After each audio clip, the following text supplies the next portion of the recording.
నాగరాజ్ మీద గతంలో ఎక్కడైనా కేసెస్ ఉన్నాయా? అంటే రేడియాలజీ డిపార్ట్మెంట్లో ఏం పని చేస్తాడు నాగరాజ్?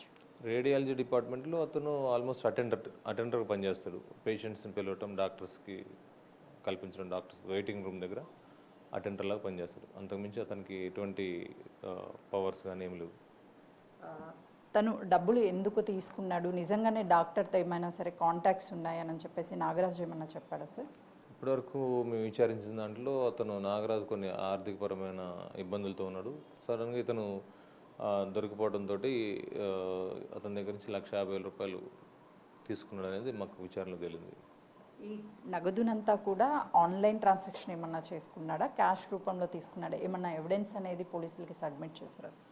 ప్రస్తుతానికి సత్యనారాయణ నిమ్స్ సూపరింటెండెంట్ గారు ఇచ్చిన కంప్లైంట్ మీద మేము కేసు నమోదు చేయడం జరిగింది. ఇప్పుడు ప్రస్తుతానికి మా దగ్గర షబ్బీర్ కూడా వచ్చారు. ఆయన ఆన్లైన్ ట్రాన్సాక్షన్ చేశారు, కొంత క్యాష్ కూడా ఇచ్చామని చెప్తున్నారు. దాని మీద మేము ఎవిడెన్స్ కలెక్ట్ చేసుకుంటాం. ప్రస్తుతానికి నిన్న మొన్న హాలిడేస్ ఉన్నాయి కాబట్టి డీటెయిల్స్ అన్ని తీసుకోవడానికి ఈరోజు మేము ప్రయత్నం చేస్తున్నాం.